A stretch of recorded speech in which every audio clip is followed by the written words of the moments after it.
Bonjour, on a travaillé jusqu'à maintenant avec la loi d'Ohm où on a vu la formule V est égale à I fois R. Aujourd'hui, je vais vous montrer comment utiliser cette formule-là en ressortant les données à partir de circuits qui vont vous être dessinés. Vous devez connaître ces choses ici pour y arriver. Donc, il faut savoir que l'intensité dans un circuit en série est la même partout. Donc, l'intensité que tu auras à la sortie de la source va être la même à la première lumière ou à la première résistance, comme à la deuxième, comme à la troisième. Donc, c'est le même partout. Puis, si vous vous rappelez, l'intensité, c'est le nombre d'électrons qui passent dans le circuit à chaque seconde.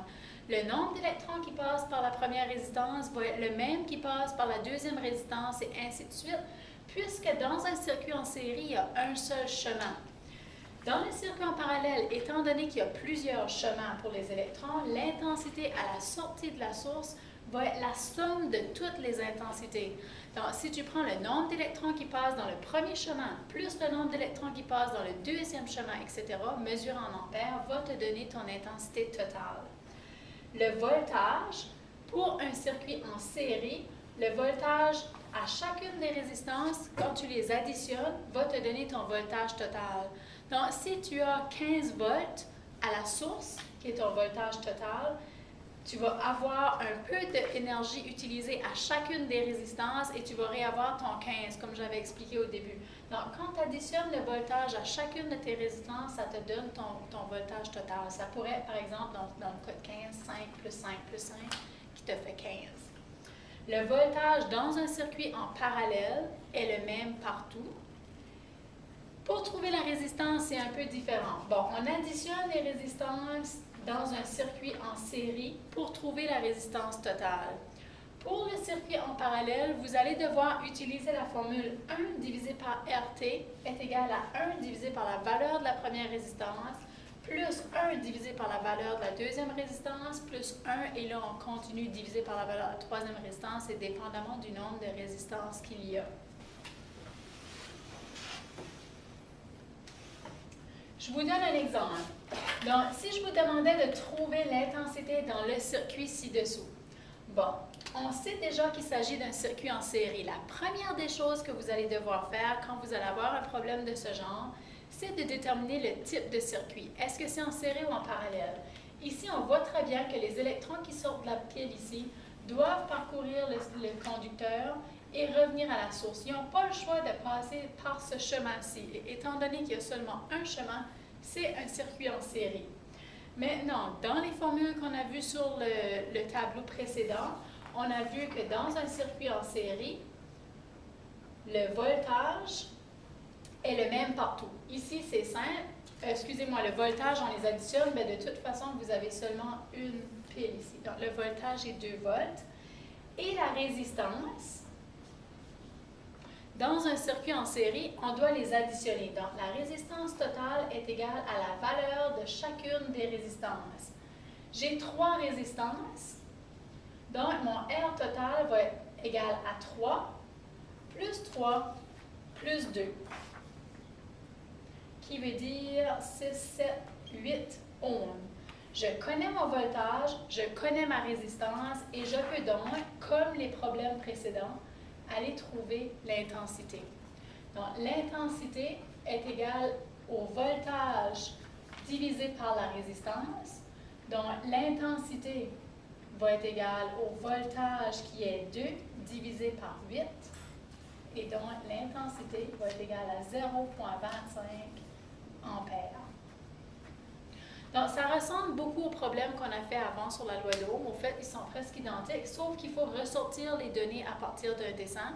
Et pour être capable de bien ressortir les données à partir d'un dessin, il faut connaître les formules qui font la comparaison entre l'intensité, la résistance et le voltage pour le circuit en série et en parallèle. Je vous donne un exemple un peu plus complexe pour les circuits en parallèle, étant donné que vous avez une formule un peu différente pour la résistance. Dans ce cas ici, on voit premièrement que c'est un circuit en parallèle, étant donné que l'électron qui sort de la pile a le choix d'aller dans ce chemin-là, ou dans ce chemin-ci pour revenir à la source. Quand il y a plus qu'un chemin, c'est un circuit en parallèle. Maintenant, je vois que mon voltage est 2 volts. Ma résistance totale, je dois la trouver. Et je veux trouver l'intensité. Dans ce cas ici, étant donné que c'est un circuit en parallèle, je ne peux pas dire 2 plus 3 plus 3. Ça, je peux seulement faire ça quand c'est un circuit en série. Ce que je dois faire pour trouver la résistance totale, c'est d'appliquer la formule. 1 divisé par R total est égal à 1 divisé par la valeur de la première résistance, plus 1 divisé par la valeur de la deuxième résistance, et j'ai 3 résistances, donc ça va être comme ceci.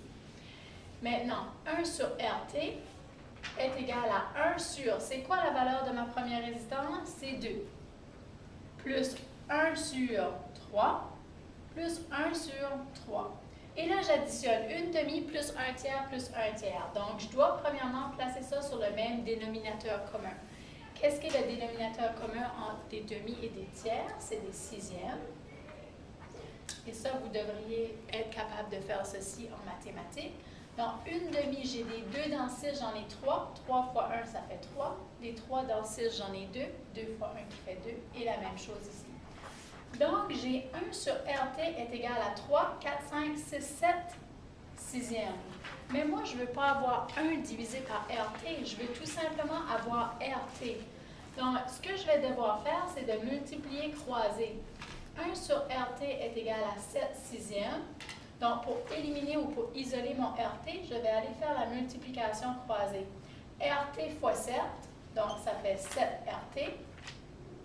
1 fois 6 qui fait 6. Et pour isoler RT, je vais aller diviser par tout ce qui n'est pas RT. En d'autres mots, RT est égal au contraire. Donc, j'avais 1 sur RT est égal à 7 sixièmes. Ben, RT toute seule est égal à 6 sur 7, ou 6 divisé par 7. Là, ça a l'air vraiment compliqué, là, mais quand tu regardes du point de vue mathématique, c'est la même chose comme si je vous aurais dit 1 sur x est égal à 7 sixièmes. Okay? Vous êtes habitué de faire des choses comme ça en mathématiques. Donc, qu'est-ce que vous faites? Vous faites x est égal à 6 sur 7. Okay? C'est le même principe, sauf que notre x ici, notre inconnu qu'on recherche, c'est la résistance totale. Bon. Une fois qu'on a trouvé la valeur de R ici, qui est RT est égal à 6 divisé par 7, ou plutôt 0,9 ohms, on peut aller inscrire ça dans nos données. Donc, on connaît la résistance totale qui est 0,9 ohms.